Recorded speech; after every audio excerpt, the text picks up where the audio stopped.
What is going on, everybody? Welcome back to the Austin Show. Today we're looking at some McFarlane Toys DC Multiverse figures for Future State. So first off, we have two versions of Batman. So we have Batman and the Bruce Wayne version of Batman as Dark Detective. So Future State was a 2021 DC Comics event that followed the Dark Knight's death metal storylines that presented a possible future where the Justice League heroes have been replaced by younger heroes. So that's what we have here. So this is a younger version that we'll go into more detail with of Batman. And then, like I said, since they've been replaced, this is Bruce Wayne now as Dark Detective, so he's got this modified arm on that looks really cool. And then we also have the same thing with Superman, so we have Jonathan Kent as Superman, so he's replaced his father, and his father's off somewhere else that, again, we'll go into storyline where he is now Superman in this like battle world thing where he's like a gladiator. So it's cool to see that version of Superman and the Jonathan Kent version. And then we also have Ghostmaker here as well, so he's a part of the Future State storyline. So all these figures look cool, and I'm excited to check them all out, so let me go ahead and get them open and out of the box, and we'll take a look at them together. So we're going to start off with the Future State version of Batman, which is Timothy Jace Fox, which is the estranged son of Lucius Fox that took up the mantle of Batman following Bruce Wayne's supposed death. So he looks cool here, so it's just a new version of Batman. And as I mentioned at the beginning, where Future State is a possible future where the Justice League heroes have been replaced by younger characters. So like I said, this is actually Jace Fox, and he becomes the new Batman. So he has this Batman outfit, which I think looks really cool. I actually like this design a lot. So he's got a lot of the same Batman sort of detailings and everything, just a different look. So I like the all black mask so you don't see any of his mouth, still the white eyes, and of course the cowl and black cape going down the back with the same sort of design, all cut out with a nice leather texture and like sewn lines and stuff in it. Looks really cool. And then we have the like gray on top of it, so we have the black and gray outfit, but I like the bat logo with the yellow around it, just like the thickness of it. He's got some paddings on his shoulders, the forearm gauntlets with the spikes, utility belt there all in yellow around his waist, and then more padding with the black and gray, and you can see the texture there on the gray going down into the boot. So he's got the all armored up boots as well, so looks pretty cool. So this thing just looks really cool. I like this version of Batman. So let's go and do his movements. So his head can twist all the way around, down that far and up that far. It's not bad movements. Shoulders, and they're the shoulder pads on it, so it's hard to really get in. They are some softer, but I can't really get him to go much higher than about there, so unfortunately can't really get too high. I think it's just in the way, but there's like a butterfly style joint. And then we have a bicep twist, the double elbow joint that bends up that far, so all the way up on itself. And then we get the wrist that twists around and flex back and forth on the body. Can't see where it is, but yeah, it looks like back and forth there. We have the upper ab crunch, so up in there we have some crunching and some twisting mostly, and then we should have some at the waist as well, so a little bit of crunching and twist there. So yeah, it's pretty stiff, can't really crunch or twist very well. It is there, just don't get much of it. Then the hips can come up about that far, only that far though, out to the side there. No real thigh twist, but double knee joint that bends up that far to the back. And then the foot can flex back and forth and twist side to side with the toe joint on the end. And I didn't really notice it with this figure, but with some of these figures, we do have a lot of like loose joints and some issues going on. So it seems like maybe some of the quality control has gone down or something. We just have a lot of issues with these. Like I said, this one specifically, don't really have too much. Like I don't really have too many issues like standing them. Some it's really hard to get the stand. He's not too bad. So this is probably going to be the best figure. He just has some limited movements. So that's unfortunate. But like I said, not too hard to stand up. Like I can get him just to stand here. But of course we have the base we'll put him on. So that'll keep him standing up. And then we get some accessories. So he's got two hands with like trigger fingers, but we get a set of fist hands. So if you don't want to have the trigger finger ones, we got fist as well as an actual battering. So this awesome like gold color battering, which looks really cool, that we can put into his hand. So there's the battering in his hand. So again, I never know how to pose up the figures with the batterings, but there's probably about the best I can get. And then we have his card. So there's just a picture of the figure. I like how his eyes are glowing, but of course from DC Future State, real name Timothy Jace Fox. And it says Tim Jace Fox, estranged son of billionaire Lucius Fox, returns to Gotham City after having disappeared for years. Following an attack on Arkham Asylum known as A-Day, the mayor of Arkham City allows a private law enforcement group known as the Magistrate to take over, policing vigilantism in the city, cracking down on anyone wearing a mask. Soon after, Bruce Wayne and Batman are nowhere to be seen, and Gotham City quickly goes from bad to worse. With the Magistrate ruling the city and the Dark Knight gone, Gotham needs a new hero. Enter Tim Fox, the next Batman. So there's a little more explanation on him and setting up some of the storyline we're going to talk about. But overall, like I said, a nice looking Batman. I have no real issues with this. I think it looks cool. It's an alternate version and overall a different character, so it is a different Batman, and I like the look of his outfit and stuff. Just the normal McFarlane issues that plague this figure, and as well, like I said, going forward, we'll see some issues with the other figures. So then we've got the dark detective version of Batman, which is actually Bruce Wayne, and connecting up with that other Batman. When the magistrate learns that Batman's identity is also Bruce Wayne, Bruce was stripped of his family fortune and was hunted down by the peacekeepers of the magistrate until he was killed, which he actually wasn't killed. But years later, when Gotham had become a surveillance state, Bruce decided to don a version of his old bat suit, so like a makeshift version, and began fighting back against the magistrate. And so that's what we have here. So it is Bruce Wayne trying to be Batman again, but like I said, with a thrown together outfit. So you can see a lot of that. So he has like a cowl, but it doesn't really cover his whole face. It looks more like the Batman versus Superman version of the match, but you can see he's got some beard and everything going on there, which is pretty cool, and like gritted teeth. And then he's got this long brown trench coat that just kind of flows in there. Again, nice like leather design with the stitches and everything, so that's pretty cool. But has some armor thrown in, so like up on the shoulders, and then he's got some gauntlet pieces with the spikes, so probably some old outfit ones, as well as some blue gloves. So it doesn't really match here, but he's probably just finding old pieces of his Batman outfits. And it's cool that you can see some like the armor padding under there as well, some like sleeves or whatever, probably help pad some blows and stuff. Then we get his chest armor, so he's got this makeshift chest armor, and I like how the Batman's sort of like painted, probably like spray painted on there, with some black outfit underneath. Then he's got a belt around his waist with all sorts of pockets and holsters, and then some like tactical pants with some padding on it, with some knee pads and shin guards going all the way into the boots. So overall, he looks pretty cool. I like this design, but as I mentioned, this is sort of a knit figure I start to have issues with. But for movements that can twist around, it's really stiff, so you can't really get too far and past the collar, so you can only go side to side, but you can look down that far and up that far, so pretty stiff joints in the head. The shoulders can only come up about that far because of the shoulder pads here, so it only allows 45 degrees, rotate around, and there's like the butterfly joint there. But we have a bicep twist that's real stiff, so you can barely any twisting, but the double elbow joint that can bend up that far at least, so not bad, and the wrist can twist around and flex back and forth on the ball joint. We have an upper ab crunch that's really hard to get to because of the jacket and the armor and stuff, so it can crunch back and forth and twist around there. But then we should have at the waist as well, which is a little bit of twisting there, but I can't really get much crunching. The hips can come up about that far, so under 90 as well. And again, an issue with this figure is the legs like don't seem to go together as much, and so they stay kind of spread apart, so his feet are always at a wide stance, so that stinks. But it can come out to the side there, and there's a little bit of thigh twist up there, but then it has an actual thigh twist, which is cool, that can twist around, and a double knee joint that can bend up that far to the back. He can kick his own butt. And then we get an upper foot joint here, so it can rock back and forth, should be twisting around there, as well as some side to side. And then we have the toe joint on the end. So the biggest issue I have with this figure is getting it to stand. So because of the wide stance and just the way his feet design with the click-ins and stuff, he's pretty hard to stand. Like I can get him to stand just all by himself, but I have a lot of issues and I have to fight to get there. But thankfully we have the base I can pop him on, that'll help. So I got him on the base and he's standing, but I have to kind of mess around with his legs because he leans too far forward or too far back. Well, like I said, with how the ankle joints pop in and stuff. So just a bunch of issues with this figure. And for accessories, he comes with the bat rope with this grapple piece on the end, so this big grapple, which is cool, and then the rope here. So this, you can probably do whatever, but let's just maybe stick this in his hand. So there I got the rope in his hand. Don't really know much what to do, and his hands are really stiff, so I could barely get that rope even in there. But there's Batman overall. Like I said, I like the look of this design, just don't like the actual figure. And with this, they did release another version. I don't know if it was a gold label or what, but it's him just without the jacket. But he's really bad. I cannot get him to stand, so even on the base, he's leaning this far back, and he's just almost falling over. So otherwise, like getting it popped, he's then that far forward. So again, his ankle joints just are not in good shape, so I have to kind of just mess around with him just so he doesn't fall over. But just want to show off that alternate version of Batman. And then we have his card, so again from Future State, so again the figure there, real name Bruce Wayne, and as usual the whole top section is all the normal Batman related stuff, but it says a tyrannical group known as the Magistrate has taken over policing Gotham City and are cracking down on anyone wearing a mask, heroes or villains alike. After discovering Batman's secret identity, Bruce Wayne disappears fast and almost loses his life in the process. He maintains the illusion that Bruce Wayne's dead and operates out of the basement of his new Batcave as he tries to save Gotham City from its new oppressor. So there's more backstory on him there too. So overall, like I said, I love the look for this Batman, you know, just how it's thrown together, hodgepodge sort of Batman outfits. But overall, I like the design and it's a cool figure. I just wish the actual figure itself worked better and didn't have so many issues standing, but he looks cool.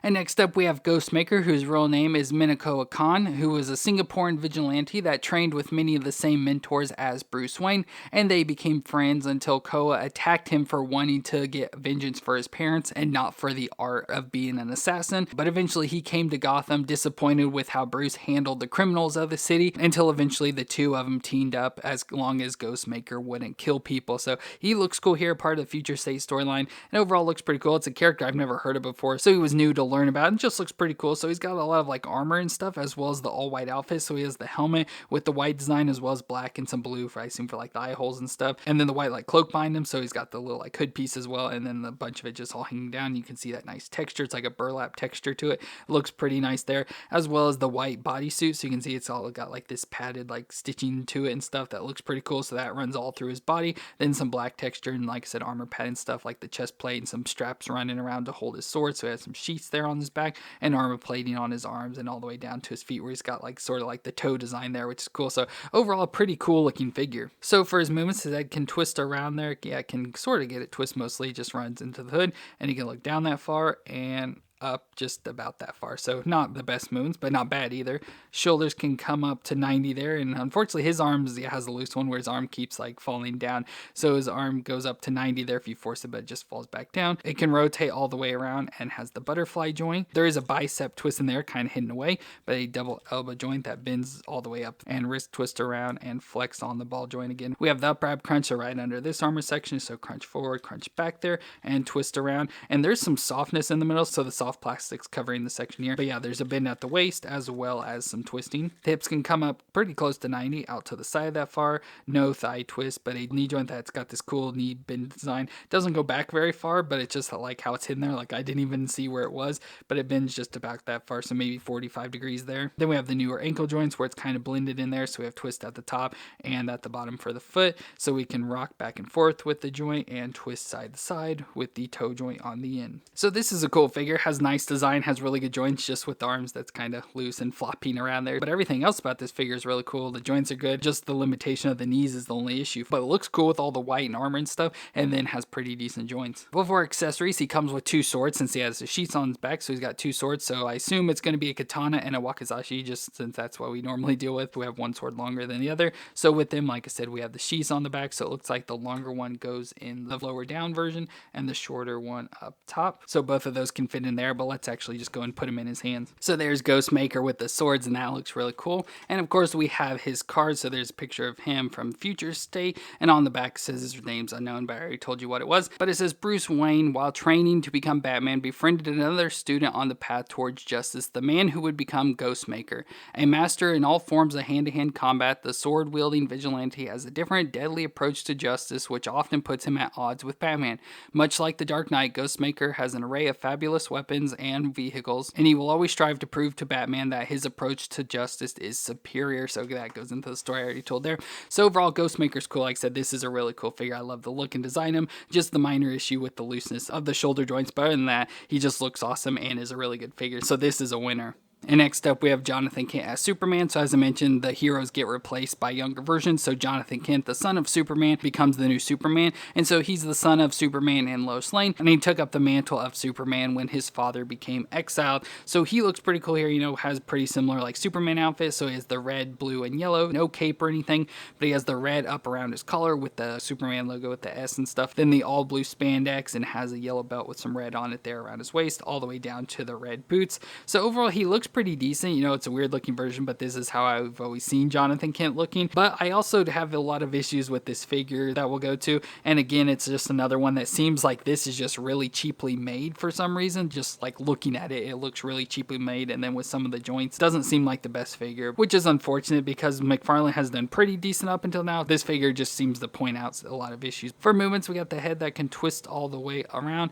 and you can look down that far and up that far. So again, not bad, but if you want to have him in a Superman flying pose, can't even get anywhere close to that. The shoulders can come up to 90 and rotate around, and again, a lot of like looseness in the shoulder. We have the butterfly joint and a bicep twist, which you can really see the gap in there, but a bicep twist that can twist all the way around, as well as the double elbow joint that can bend up all the way up on itself, which that's an issue there. The hand keeps falling off. But one of the things that makes it look cheap is just this plastic piece in here. It just looks like a completely different, like really cheaply designed and made plastic. So like I said, that's a part that really makes it look cheap. And as I mentioned and just kind of saw there, the wrist keeps falling off. So we have the wrist with the wrist joints that aren't the normal ball joints, but have like the blend-in design. But unfortunately, this one like has a lot of issues. Like it's hard to even get it twisted around, and then the hand just keeps falling off, so the hand doesn't really stick on too well. And then just like the neutral position of the hand, trying just to get the hand joint lined up, it doesn't. So either that way it's too far, or that way it's closer, still a little bit off. But then the hand's that sort of like a bent down design. So unfortunately, it doesn't really work out too well. And as I said, you barely touch the hand and it falls right off. So that kind of stinks. But yeah, we have the joints in there, it just doesn't work too well. But then we have the upright crunch, so he can crunch back and forth. So mostly back on this one, a little bit forward and twist around. And then we also have the waist, a little bit of crunching and can twist. Hips can come up close to 90 out to the side that far. Very little thigh twist, but double knee joint that can bend up that far, can kick his own butt. See even how far his leg bends, it's off to the side like that, which is really weird. And again, the joint in the knee looks really cheap with that plastic. And then we get the foot that rocks back and forth, twist around at the top and bottom of the joint, because as the blend-in joint, and the foot can twist side to side with the toe joint on the end. So as I showed, so I have some issues with this figure, and like I said, this looks really cheap for some reason, like it's almost a knockoff. We also have some issues standing just with the legs, how the legs are sort of like bent out. So I have some issues, but thankfully it's not too bad. But we do get a base if we need it. And then for hands, we have a fist and an open flying hand. Well, we get the opposite hand, so we can choose either one. And I think for this hand, the fist seems to do a little bit better, so we'll go ahead and switch it out. So yeah, it sticks on a lot better. It still doesn't work too good with the actual wrist joint, but it actually sticks on there. And, I'm pulling on it, it's not coming off, so that works better at least, but it's still not in very good shape. And then we have his card, so again, another picture of the figure from Future State. And of course, the real name, Jonathan Samuel Kent. It says, after his father, the first Superman, is exiled from Earth, John takes on the symbol of hope and becomes the Man of Steel. As Superman, he stands ready to protect the world using his incredible superpowers to prove himself and the people of Metropolis that the S shield on his chest is deserved. So more backstory there on Jonathan Kent as Superman. Like I said, not horrible looking figure. Looks like Jonathan Kent version of Superman I've seen. And just the figure itself seems really cheap. And our final figure is Superman, the actual Superman, Kal-El or Clark Kent. And so in the storyline, he was stabbed with a kryptonite knife and imprisoned in a kryptonite chamber by a character named Mr. Toe until he was transferred to Mongol and imprisoned on a war world and forced to fight non-stop while he was depowered. And in this fight, if he would die or anything, he would be resurrected and have to continue to fight. So it was just an endless nightmare for him until eventually he inspired the other captives to rise up against their master and kind of overthrow them. And so it seems like the storyline is very similar if you've heard or know about the War World Hulk version. It's kind of like the same thing for Superman here, but he looks cool. So he looks, like Superman, Clark Kent, just with barely any outfit on, but he still has like the S design on his chest with the cape piece going into the back with all black, and I like how it's all tattered and stuff. And then like I said, he's pretty much all naked. He has some chains, so you see chains wrapped around holding that, the collar around his neck as well as his wrist. He has some underwear on with the S on the belt, as well as some brown boots with shackles there around his feet. So overall he looks cool, looks very much like a Spartan and stuff, and then especially once we get his accessories. But overall he looks really cool. I like this design, I like his face. Looks like Clark Kent, but I like how they added like the stubble and stuff, and then like some gray hair there, so it makes him seem older and everything. So pretty cool looking Superman. Unfortunately, our main issue before any joints is that the chain on this hand is sort of like falling off. Like, I don't know if I can get it to show in here, but it's just barely hanging on. So if we try to put the shield in his hand or anything, this is probably just going to rip right off. So unfortunately, we already have some issues with that. But for his movements, head can twist all the way around. He can look down that far and up that far. So again, no Superman flying for him, but we wouldn't be able to get him to look right. Shoulders up to 90 and rotate around with the butterfly joint, bicep twist, the double elbow joint that bends all the way up, wrist twist around and flex on the ball joint. We have ab crunch right under the line like where the chain is, so crunch back and forth and twist around. And then he may have some at the waist. I can't really get a hold of him there to move it, but it probably has that at the waist.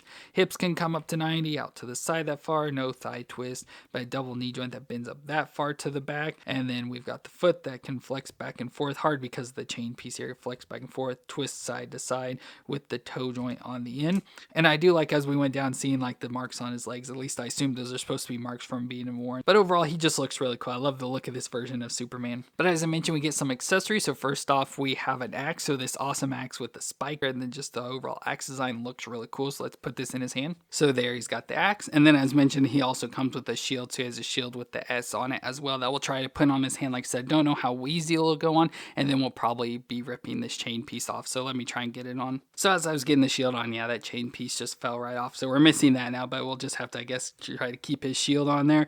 But there we've got Superman with the shield and the axe, so he's ready to go to war and fight against all the other gladiators. Overall, that looks really cool for Superman. But if we have any issues standing him, he does come with a base. I don't know if he came with this base or we have a flight stand. This may have came with Jonathan Kent, but I'm so used to giving this to Superman that I thought it went to this one. But if he's depowered, he shouldn't be flying. Again, I don't really know, but it goes to one of the versions of Superman. But overall, this looks really cool with him as the Spartan. And then we also get this card there, so there's him all posed up from Future State. And at the top, as usual, has the same storyline, but it says, after years of adventures, however, Superman is missing and presumed dead. And actually, the Man of Steel is across the galaxy, imprisoned on a war world by the new Mongol, forced to fight for his life in an arena, and lacking his powers, Superman must stay alive and somehow find a new way home. So there's a little bit more explanation. And overall, he looks really cool. Like I said, just this version of him as like a Spartan is really cool. And I just love the look of this figure in general. Well, that's going to be it for our McFarlane Toys DC Multiverse Future State wave, where we had different versions of Batman and Superman. So we had Batman and then the Dark Detective version of Batman, as well as Jonathan Kent Superman and the new Superman, along with Ghostmaker. So all these figures look pretty cool. Like I said, I had a lot of issues with these figures, and getting them to stand up and pose is not the easiest thing ever, but they all look pretty cool, which is what I always say about McFarlane. They at least look cool, just have a lot of issues with the actual figures. But if you enjoyed my review, let me know, thumbs up. I want to thank y'all for watching. I hope you all stay awesome there, and I'll see you in our next review.